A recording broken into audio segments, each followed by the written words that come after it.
Hall of Fame level left tackle and an awesome conversation. Joe Thomas joins us now on Willard and Dibs. I mean, Joe, am I right or am I right or am I right? This Shanahan character has got to go. Well, that's what I love about pro football. Everybody always has a gripe about their team unless they win the Super Bowl. And you know what? You didn't win the Super Bowl, so get rid of the coach. Yeah. It's long overdue, Joe, that we run this guy out of town. Yeah. Yeah, I'm sick of him winning playoff games with a third stringer, Joe. I've had enough. I love it.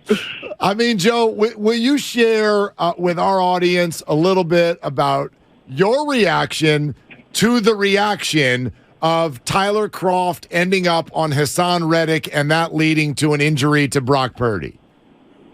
Yeah, well, basically, if you like Kyle Shanahan's offense, which I think most people in the NFL have a high level of respect, it's basically every offensive coordinator that is being hired in the NFL to be a head coach is running his offense because it puts the most pressure on a defense. It forces defenses to defend every blade of grass.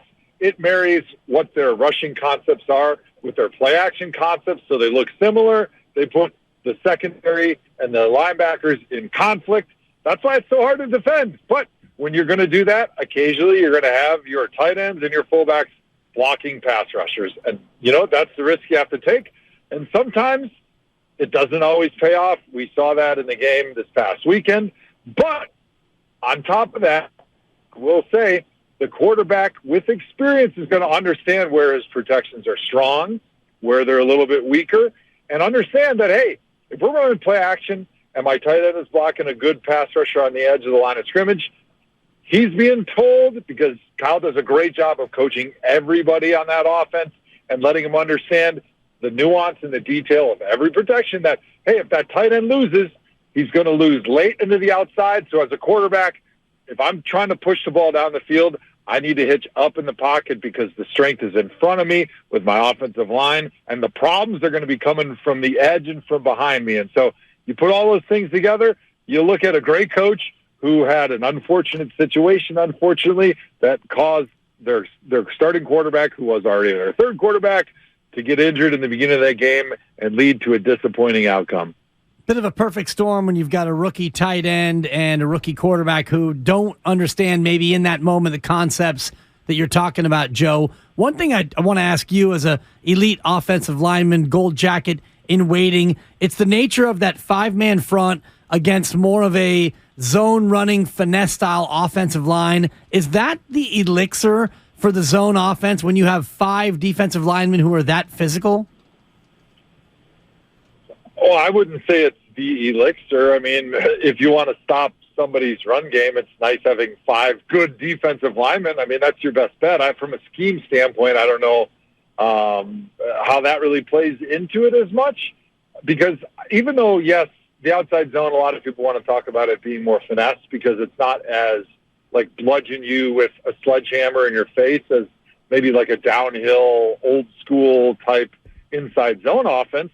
But Kyle would take offense to that. I remember him taking offense to it when I was in meetings with him because he was like, yeah, because we're running on an angle doesn't make it soft. Like, we're running violently on an angle on a track and blowing people off the ball, but it's not straight off the ball. It's on an angle, but angles are better because it creates more gaps and more spaces and more different areas where the running back can cut, which makes it harder for those second-level linebackers and those safeties to know where they have to fill.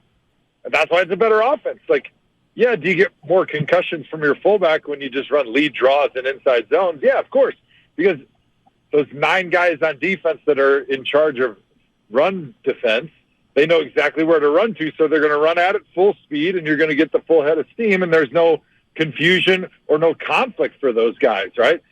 But that's why you see these teams that do run the outside zone racking up so many huge yard gains because you got linebackers that, I don't know, is he going to be on the front side on this play? Is he going to be in the back side? The line blocking is the same, but I have no idea where the ball is going to get cut.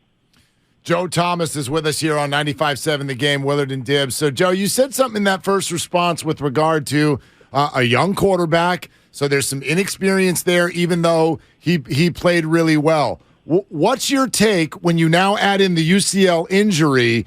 Are the 49ers all solidified with a young quarterback, or would they be better off with veterans on the rest of the roster to do something else?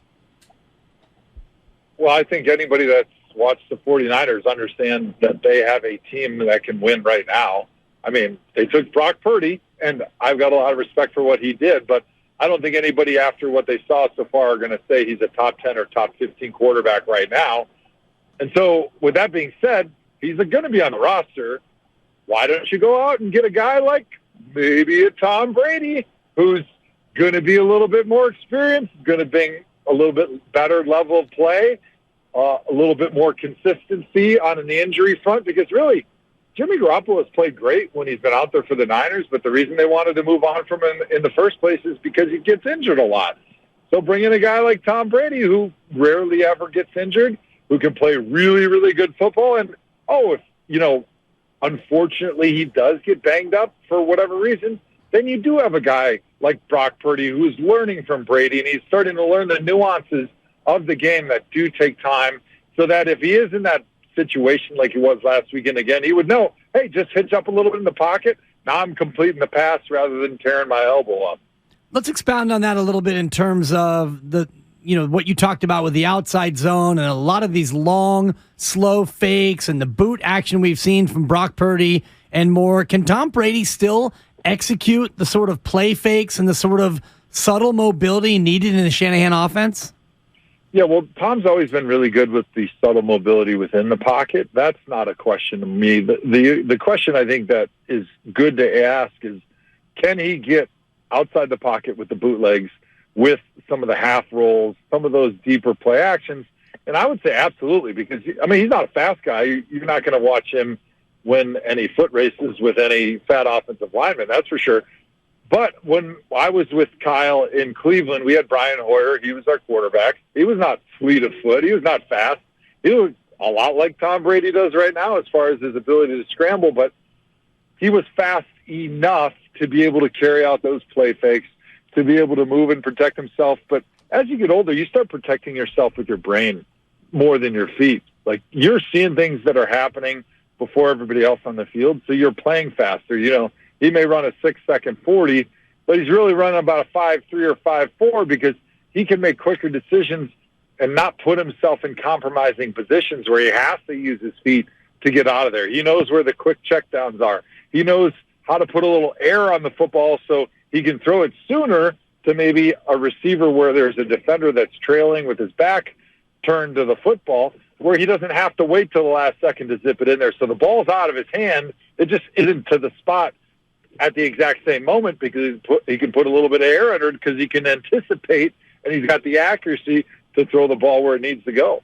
All-time great Joe Thomas is with us here on 95.7 The Game, and all guests are brought to you on the Bud Light guest line. Bud Light, easy to drink, easy to enjoy. It sounds like a ridiculous sort of comparison until you factor in age. I get what you're saying, Tom Brady versus any young kid, but 46 years old, and he went 8-9 this year. Like, Joe, is Tom Brady still Tom Brady?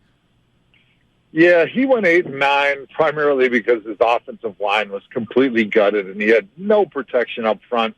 He had very minimal run game, and then their defense was banged up a good bit of the year. But they made the playoffs, and so I think there's a lot of teams that are looking at Tom Brady and going, you know what, I think he's undervalued right now because he just did not have nearly the team that he's had in years past around him. And if you put him in Kyle Shanahan's offense, it's not like he's going to be running RPOs like we saw with Trey Lance. He's going to be running the old school Kyle Shanahan offense that he had with Matt Ryan, where it is bootlegs, it is play actions. Matt Ryan is very, very slow. I would say that Matt Ryan, when he was in Atlanta with Kyle, is probably the same speed as Tom Brady is right now. So it's going to be a little bit of different offense. It'd be a little throwback for Kyle Shanahan if Brady was there, but he could absolutely run that offense with flawless efficiency, and I think it would be a juggernaut of an offense if you put Brady in there right now with Kyle Shanahan. You versus Tom Brady, 40-yard dash on a track this Wednesday. Who wins, Joe? Look, I've been faster than Tom Brady since the day I was born, and nothing has changed. Yeah, actually, are you faster now? Like just running in a straight line. Are you faster now than you were when you played? I can say assuredly I am not faster right now. As a matter of fact, I played a little hoops with some buddies the other day, and at the end of my hoops game, if you have an Apple Watch, you understand, even my Apple Watch was making fun of me because it asked when I was done playing hoops, it said, "Would you like to record your indoor walk?" Listen, watch. Start messing with me. I'm going to throw you in the trash, too. Don't talk to me like that. I was playing basketball. Oh, my God. I'm a pro athlete, Watch. You listen to me, Apple Watch. Oh, my God. That's good. Great. Joe, just real quick, before we let you go, we're asking everybody, Super Bowl is now, 12 days away. Not that any of us out here give a crap about some game, but who do you think wins the game, Joe? Super Bowl 50, whatever. Yeah, I like the Eagles just because I think they've got such a big advantage on both sides of the line. I think offensive and defensively, they're going to be able to dictate this game. And with their running game specifically, like they can control the tempo. They can control the number of possessions that Patrick Mahomes gets. And a lot of times what we see is, Patrick Mahomes doesn't really care what the score is because he knows how quickly they can score. And then eventually their defense is going to take enough chances to get the football back. But I don't think he can make that prediction in this game because you let Philly get the ball, they're going to go on a 14-play drive at will, running the ball down the field. And so they have no ability to make a comeback, I think, in this game. And if it is close, Philly's just going to be able to squeeze the football out if there's 3 minutes left and they get the ball. So I do think it's going to be exciting. I can't wait to watch Patrick Mahomes again. He's the most exciting quarterback in football right now. But I think the normal things that they rely on, they just won't be able to rely on that because of the Eagles' dominance on the offense and the defensive line. Joe, just great stuff, man. Really, really appreciate you hopping on with us for a few today. Awesome. Thanks for having me, guys. Follow me at Joe Thomas73, Twitter and Instagram. All right, and don't let that Apple Watch put you around, okay? Yeah, man, I already threw it in the garbage. Okay, good. Yeah, good. All right, thanks, Joe. That's hilarious. That's so good. Joe Thomas is awesome.